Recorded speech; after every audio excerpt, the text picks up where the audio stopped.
Alors, Bismillah ar-Rahman ar-Rahim, on va continuer avec le cours sur l'équilibre acido-basique. Donc, on a vu les différents. On a vu que les pH est vraiment, il doit être régulé. Et la régulation du pH ou de l'équilibre acido-basique, elle dépend du système tampon, il dépend de la respiration, de la ventilation, et il dépend des reins. Et on a vu les différents mécanismes de régulation de l'équilibre acido-basique. Maintenant, on passe à l'exploration de l'équilibre acido-basique au gaz de sang. Donc en général, on demande gaz de sang pendant plusieurs situations cliniques. Ce sera ce que je vais citer: une dyspnée sévère, une surveillance d'une BPCO, bronchopneumopathie chronique obstructive, une surveillance de crise d'asthme, c'est fréquent, des alcaloses, acidoses. Donc il y a plusieurs situations thérapeutiques où les gaz de sang sont demandés. En général, le prélèvement, c'est sur un anticoagulant hépariné. On a un review strict pour qu'il n'y ait pas de contamination et un dosage immédiat. Je sais pas, dans les, dans les 20 minutes, ce serait moins de 20 minutes. Si c'est possible de doser sur place. Et c'est le rôle de la biologie délocalisée, où on a des appareils dans les services où on peut mesurer les gaz du sang. Le plus important, si vous allez envoyer au laboratoire les gaz du sang, il faut mettre le site de ponction. C'est très important. Parce que la composition en gaz du sang des artères, c'est pas la même chose que des veines, comme vous savez. Et puis, il s'agit d'un prélèvement capillaire. Donc, au moment de la prescription, il faut mettre le site de ponction. C'est très important pour le biologiste pour qu'il interprète votre gaz du sang. Donc, le plus important, c'est le site de ponction. Et puis, une donnée qui est très importante aussi pour que le biologiste puisse interpréter vos résultats d'une manière correcte, c'est les conditions ventilatoires. Est-ce que normal et ambiant, ou c'est oxygénothérapie, ventilation assistée? C'est très important de ajouter ces données. Voilà, un prélèvement capillaire nécessite une artériolisation correcte du site de ponction. En général, les prélèvements se font sur l'artère radiale ou l'artère fémorale.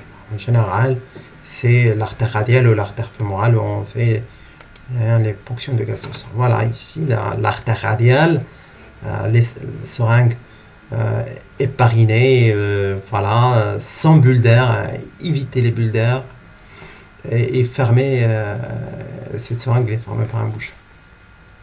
Donc voilà, le prélèvement il est facile à faire. Voilà.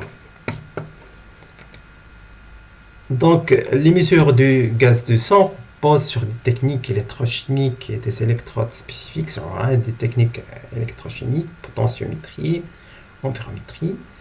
Les principaux paramètres qu'on va mesurer, c'est le pH par excellence, la pression de CO2, pression d'oxygène,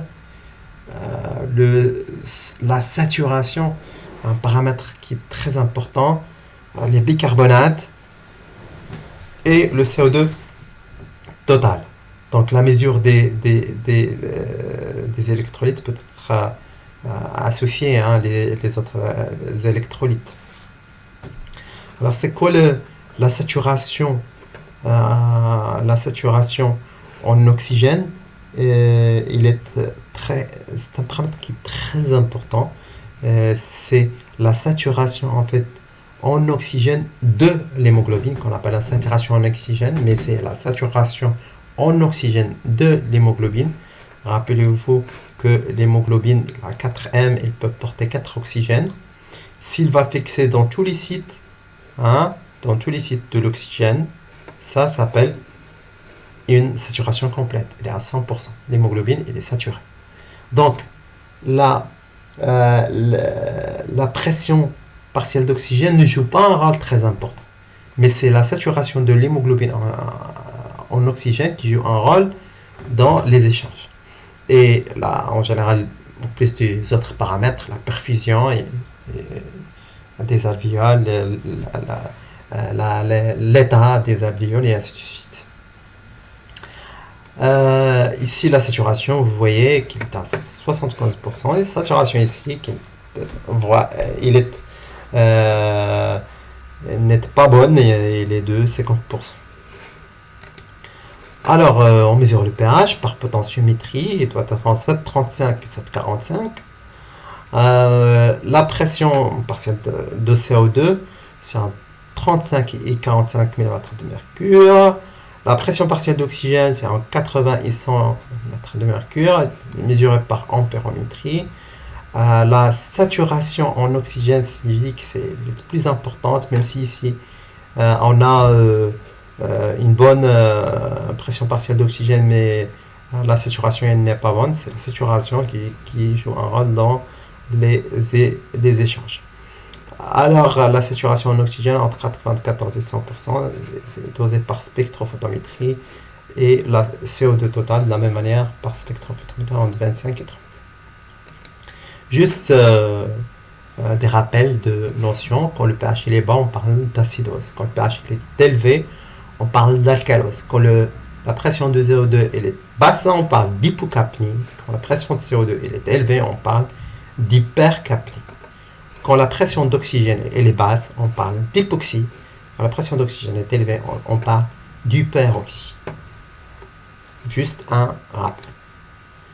Alors, c'est les valeurs de référence. Vous voyez la différence entre le sang artériel et le sang veineux.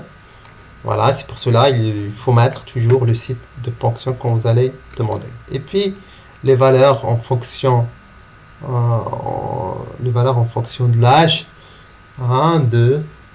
du gaz de sang. Il y a certains, en général pour les gaz du sang, il y a certains paramètres qu'on va mesurer, pH, pression de CO2, pression d'oxygène, et certains paramètres qu'on peut calculer. Voilà, certains paramètres qu'on peut calculer. On passe maintenant à l'interprétation de ces paramètres, ou les troubles de l'équilibre acido-basique. Les troubles de l'équilibre acido-basique, on va commencer par l'acidose métabolique. Donc, acidose, ça veut dire pH inférieur à 7,38, 7,35 en général, 7,38. Puis métabolique, les bicarbonates sont inférieurs à 22 millimoles par litre. C'est en général, il y a une compensation respiratoire. La ventilation qui va intervenir. Il y a le pH qui va baisser, il va stimuler le centre respiratoire. Il y a l'intensité et la régulation vont augmenter, et l'amplitude de la ventilation et l'intensité vont augmenter, et la pression de CO2 il va diminuer. Donc on ne va pas en général voir des changements dans la pression du CO2. Donc c'est en général une compensation respiratoire qui est rapide dans ce cas. Correction rénale, donc l'acidose stimule en général la production de NH4+, d'accord, et la réabsorption de bicarbonate. Et c'est cette surconsommation de bicarbonate qui va se lier aux charges acides afin d'être éliminées sous forme de CO2 quand la fréquence de la ventilation qui va augmenter, qui va diminuer en général de ACO3. Donc on parle d'acidose métabolique quand le pH est inférieur à 7,38, les bicarb inférieurs à 22 mmol par litre. Alors, donc, dans le cadre des acidoses métaboliques, et en général, les acidoses sont en général une indication pour mesurer le trou anionique. Et on calcule en général le trou anionique pour déterminer l'étiologie d'une acidose métabolique. Et le trou anionique, c'est permet de rechercher la présence d'anions non dosés. D'anions non dosés. D'accord? D'anions non dosés qu'on va rechercher. Le trou anionique, c'est en général la soustraction des charges positives moins les charges négatives, les cations moins les anions, la somme des cations moins la somme des anions. Et ça, normalement, la valeur de référence est de 16. La valeur de référence est de 16. Quand il y a des anions qui sont indosés, on va voir une augmentation qui est supérieure à 16. Une augmentation qui est supérieure à 16. Donc les causes... mais des fois, on peut avoir des causes de diminution du trou anionique, comme l'hypoalbuminémie, les protéines monoclonales, les charges positives, comme dans le cadre du myélome. Mais pour les anions endosés, on va trouver des valeurs qui sont élevées, qui sont supérieures à 16. Donc on va chercher ces anions endosés. Voilà, on va les chercher. Donc on a les anions égales au cation. Donc on a, dans le cadre d'une acidose métabolique, on peut avoir un trou anionique normal. Et dans ce cadre, c'est le chlore qui va remplacer les bicarbonates. Le chlore qui va remplacer les bicarbonates dans le compartiment des anions. Et on parle d'un trou anionique qui est normal ou hyperchloromique. Un trou anionique augmenté normochloromique, il faut chercher les anions indosés. D'accord, dans le cadre de l'acidocétose chez un diabétique, par exemple. Voilà. Donc, on a deux types. Acidose métabolique, à trou anionique élevé, et à trou anionique normal, hyperchlorémique. C'est les pertes en général, les pertes gastro-intestinales de bicarbonate, les acidoses tubulaires rénales sont les étiologies des troubles anioniques hyperchlorémiques. C'est des acidoses métaboliques hyperchlorémiques, des pertes gastro-intestinales de bicarbonate et des acidoses tubulaires. Et puis il y a les acidoses métaboliques à trou anionique élevé. C'est ici qu'on va chercher la présence d'anions indosés. Et en général, ils sont supérieurs à 16. Ici, on dit supérieur à 12 parce qu'on n'a pas ajouté le potassium, parce qu'en général, le potassium il ne varie pas beaucoup. Ici, s'il n'y a pas de potassium, c'est supérieur à 12. S'il y a potassium, c'est supérieur à 16. D'accord? C'est supérieur à 16. Donc, on peut ne pas ajouter le potassium, c'est supérieur à 12. Pour le trou anionique, s'il y a le potassium, c'est supérieur à 16.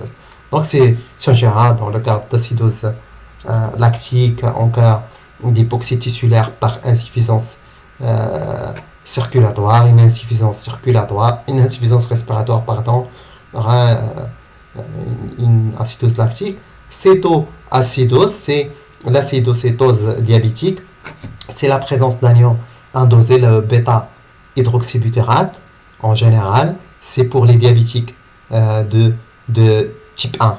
Et puis les intoxications, bon, l'éthylène-glycol, l'éthylène-glycol, le méthanol, les surdosages en salicylé, voilà, acétylsalicylique, sont les intoxications seront à trou anionique qui est élevé. Voilà, donc si on va récapituler, donc les acidoses métaboliques, il y en a deux, on les définit avec un pH qui est bas, une bicarbonate, leur valeur est basse, et il y a deux types d'acidose métabolique à trou anionique inchangé hyperchlorémique.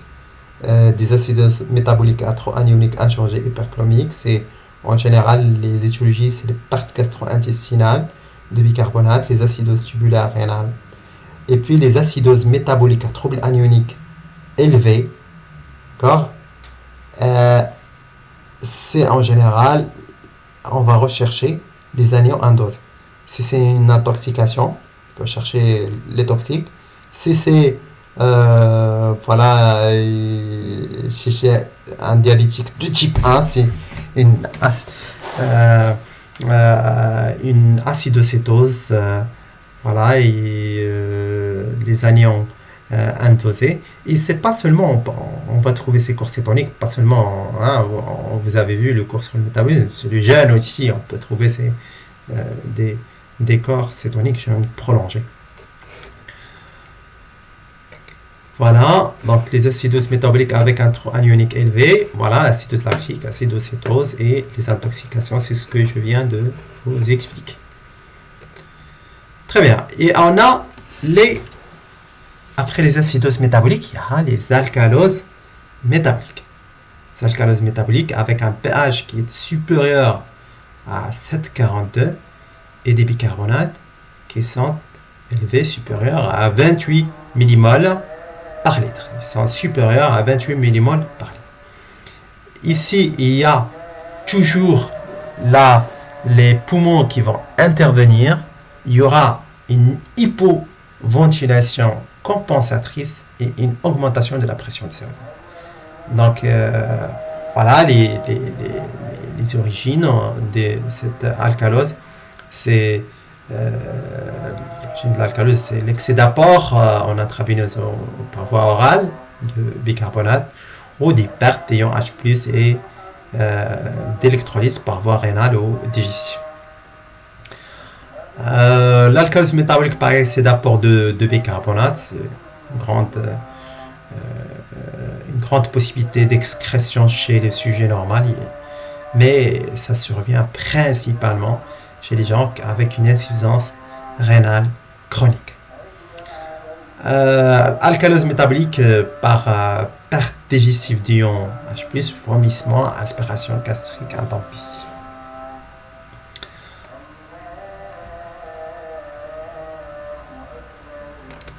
L'alcalose métabolique par perte rénale d'ions H+, c'est en général suite à l'administration de certains médicaments qu'on appelle les diurétiques de Lens, par exemple la furosémide, la bumetanide.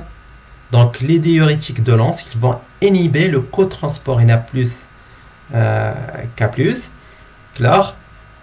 Et au niveau des tubes distal, il y a une augmentation de la réabsorption de sodium en échange de H+, c'est-à-dire perte de H+, et récupération de ACO3-, ce qu'on a vu quand on a expliqué la physiologie.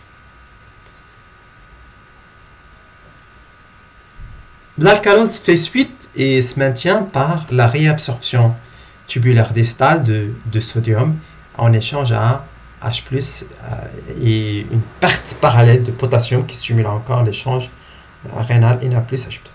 Donc l'exemple, c'est l'hyperaldostéronisme primaire ou secondaire, l'hypercortisolisme, les minéralo-corticomimétiques.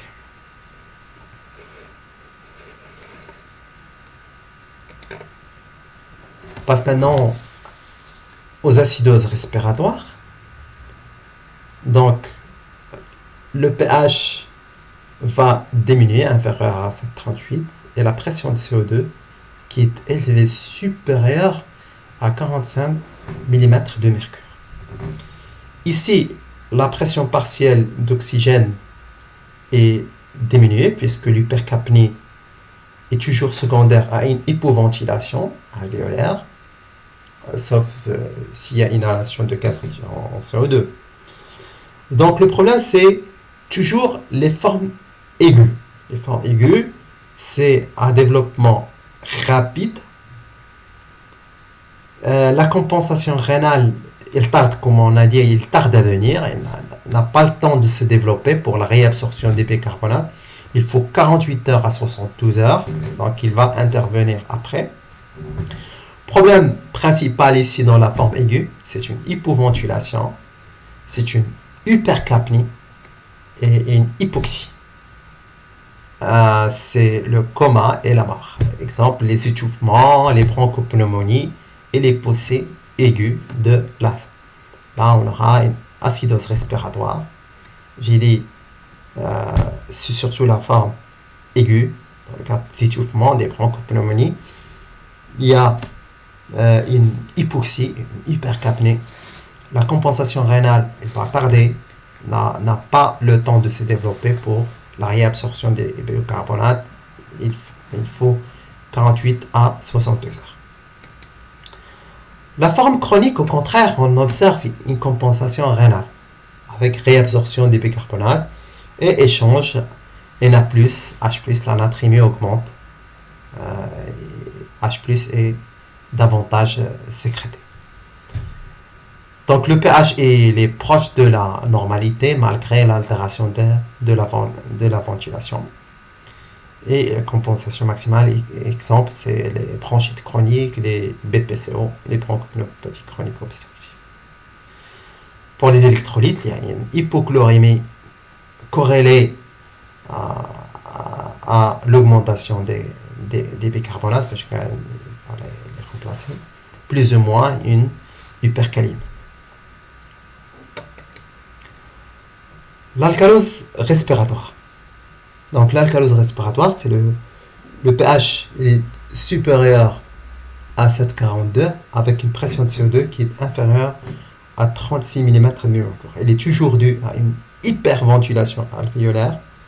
Donc les signes sont neurologiques. L'hypocapnie peut entraîner une vasoconstriction cérébrale. La compensation diminution variable de bicarbonatémie pour l'hypocapnie chronique. Elle est de faible intensité dans l'hypocapnie aiguë. Donc la compensation elle est de faible intensité dans l'hypocapnie aiguë. En général, pour la biologie, c'est une hypochlorémie moins marquée que l'hyperbicarbonatémie avec une hypocalémie modérée de transfert. Donc les principales causes de l'alcalose respiratoire, c'est les hyperventilations alvéolaires hypoxémiques. Voilà. Hypocapnie avec hypoxémie, c'est le cas de l'embolie pulmonaire, les pneumopathies aiguës et l'hyperventilation non hypoxémique d'origine centrale. Donc voilà. Et l'hypocapnie sans hypoxémie, exemple les stimuli psychiques, les hyperthermies majeures, les affections du système nerveux central. Donc récapitule. Devant des troubles de l'équilibre acide-basique, il faut vérifier le pH. Si les ABC inférieurs à 7,35, c'est une acidose. Si les normales, c'est absence de perturbation mixte de l'équilibre acide-basique. Donc on n'a pas vu les perturbations mixtes que vous allez voir dans le cours de réanimation. Et vérifier le pH s'il est élevé supérieur à 7,45, c'est une alcalose. Donc si on est devant une acidose, si le bicarbonate ABC, c'est une acidose métabolique. Si la pression de CO2 est élevée, c'est une acidose respiratoire. De la même manière, devant une alcalose, si les bicarbonates sont élevés, c'est une alcalose métabolique. Si la pression de CO2 est abaissée, c'est une alcalose respiratoire. Enfin, et en guise de conclusion, donc l'évaluation de l'équilibre acide-basique est effectuée en déterminant le pH, le bicarbonate, la pression de CO2, pression d'oxygène, saturation en oxygène, qui sont les composants du système tampon du bicarbonate. Puis, les problèmes principaux avec la production et l'élimination de la charge acide se reflètent dans la bicarbonatémie et sont appelés des troubles métaboliques. Les problèmes principaux avec l'élimination du CO2 se reflètent dans la pression de CO2 sont appelés des troubles de l'équilibre acide-basique respiratoire. Donc l'organisme qu'on a vu arrive à réguler l'équilibre acide-basique et arrive à compenser en premier lieu par le tamponnement avec les différents tampons de l'organisme et en deuxième lieu par l'élimination des charges acide par les reins et les poumons. Je vous remercie et au prochain cours, Inch'Allah.